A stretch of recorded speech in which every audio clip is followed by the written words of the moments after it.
हाँ बस वो था। बात आ गया।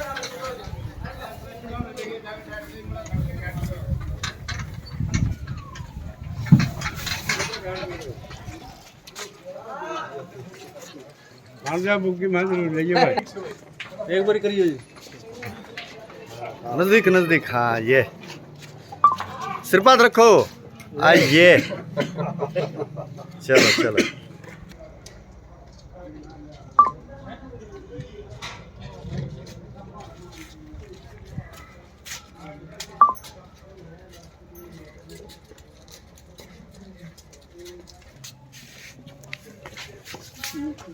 सुखबीर है, सकरा है।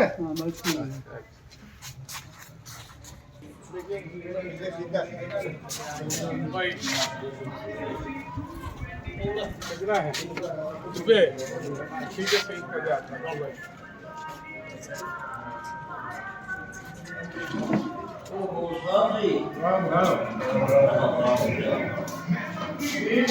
समर्थन ले लिया तो आओ पास भी करूंगा। हो रहा है वो लोग सिंधी मारने जमा गोटे पीटे पड़े। अच्छा ठीक है ठीक और ठीक है। हाँ वो लिया प्रोग्राम दिलवा जाओ है। अच्छा हेलो भाई हेलो आ जाओ ठीक हो। आज दिखाई दिया बहुत दिनों में। सुखबीर तो छाया हैं घर आ गए थे। अच्छा अच्छा फिर तो आपका आशीर्वाद है। ठीक है फोटो खींचा आपका। ठीक लो। राम राम।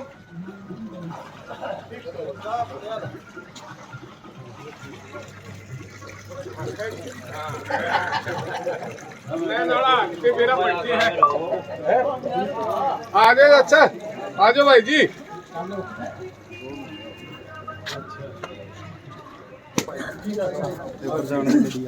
जाओ बैठ रहे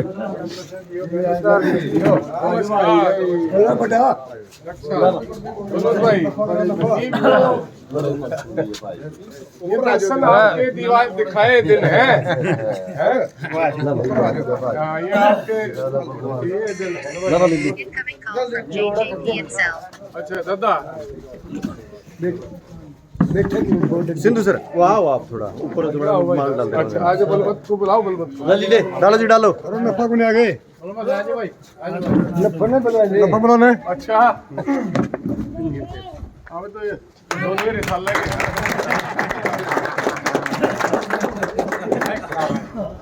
अल्लाह पंडित भी गल्ला ठीक हो गए।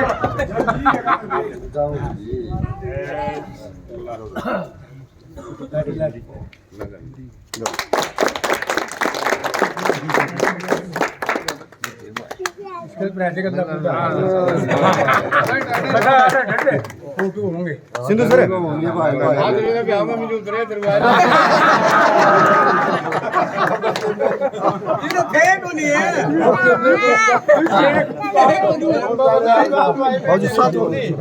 सिंधु सर एक मिनट यहाँ थोड़ा यहाँ आप भी साथ में जी। आप भी ऐसे करो थोड़ा आप भी बाबूजी दादी। हाँ ये सही है। कोत खेड़े की और लगाओ जी तो दादा काला पीर की। ठीक है जी।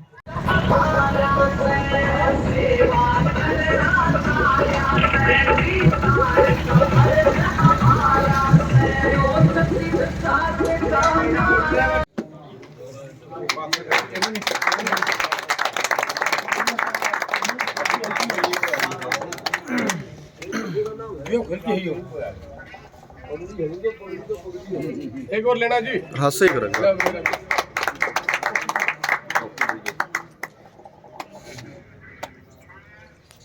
ठीक है सिंधु सर। ठीक है ना। ठीक है ये फोटो काट दिए भाई इनके अलग हो।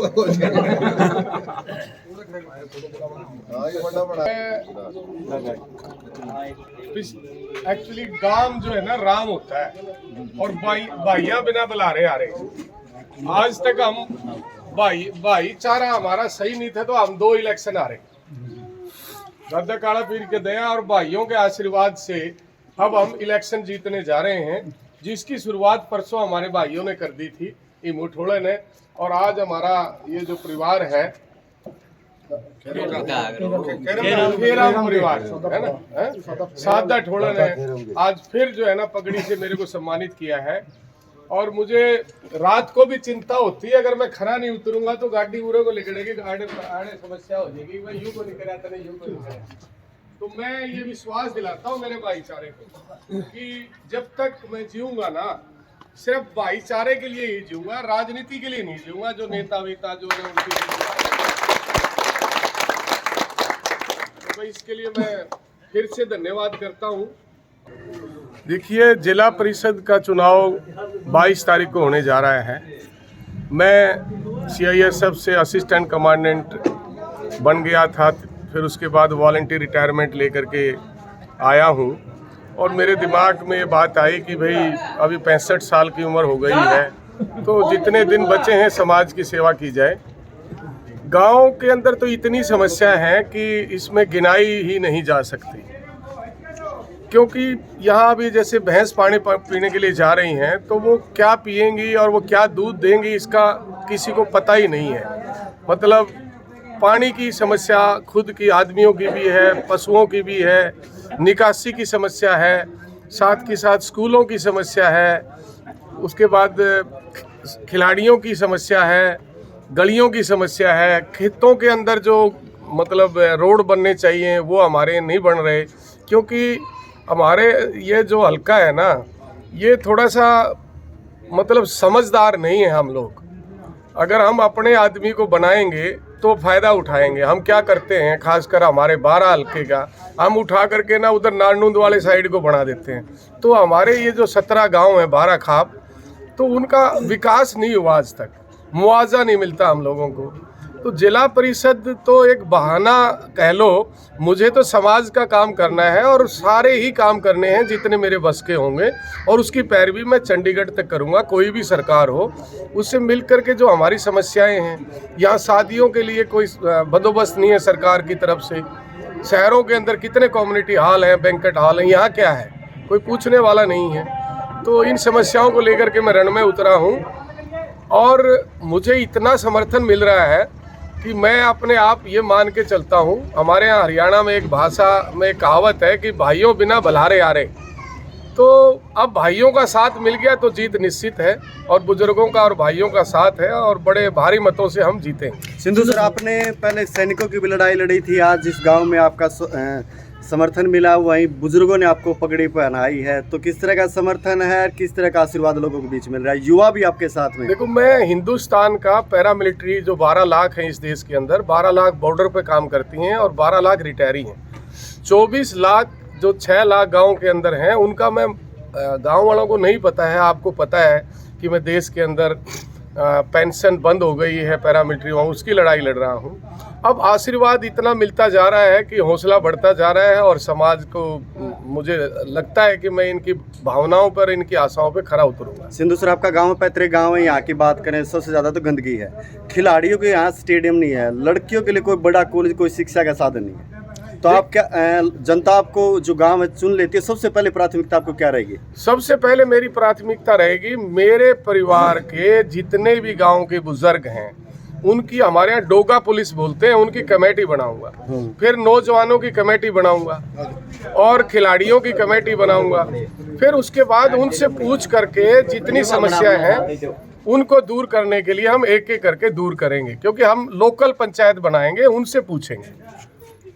धन्यवाद सर। सर जी, एक बात मानते हैं कि क्या वो रहेगी शिक्षा के लिए? जहाँ तक सवाल है कि हमारे पास में कोई लाइब्रेरी नहीं है। बुजुर्गों को जैसे खाली टाइम में ताश खेलते हैं, अगर वो किताब पढ़ेंगे, हम सत्यार्थ प्रकाश पढ़ते थे तो आज मैं 65 साल की उम्र में मैं दौड़ सकता हूँ, क्योंकि हमारी आर्य समाजी थे। तो हम पढ़ाई का बंदोबस्त करेंगे, लाइब्रेरी लाएंगे। इतनी लाइब्रेरी तो लाख रुपए किताब तो हम लोग आपस में भी मिलकर इकट्ठा कर सकते हैं, और हमारी बहन बेटियों के लिए भी अलग से लाइब्रेरी ये चीज़ें हम गांव के लेवल पे ही करा लेंगे, इसमें सरकार की भी हमें ज़रूरत नहीं है, सहयोग आपस में करके। और लड़कों की लाइब्रेरी, मतलब लड़कियों की लाइब्रेरी इस साइड में बना लेंगे, लड़कों की लाइब्रेरी दूसरे पाने में बना लेंगे। तो लाइब्रेरी जब बन जाएगी तो शिक्षा आगे अपने आप प्रोग्रेस करेगी। धन्यवाद। पूरा आशीर्वाद मिला यहाँ से, पगड़ी से सम्मानित किया। सम्मानित करेंगे साहब। मैं पैरामिलिट्री से रिटायर हूँ। इस कुंड में मेरे मतलब सारे जानते हैं, आना जाना काफ़ी है। ये हमारे को भी इतना चाव है, हम इनको अच्छी तरह जानता हूँ। इनको रुचि है काम करवाने की, जोट लेते हैं हर एक काम करवाने का। इनको थोड़ी गाँव की भाषा नहीं थी, हमने अच्छी तरह बताई है जी गांव की भाषा ऐसी होती है, इसमें बड़ी उसमें चलोगे तो बहुत अच्छा रहोगे। वही बात है, ये बहुत अच्छे उतरेंगे, आप आगे ध्यान रखो। युवा जोश दिखता है इनके अंदर। देख लो जी, सारा होता है, ये बूढ़े होते हैं। ठीक है, क्या नाम आपका? राजेंद्र सिंह ढिल्लों।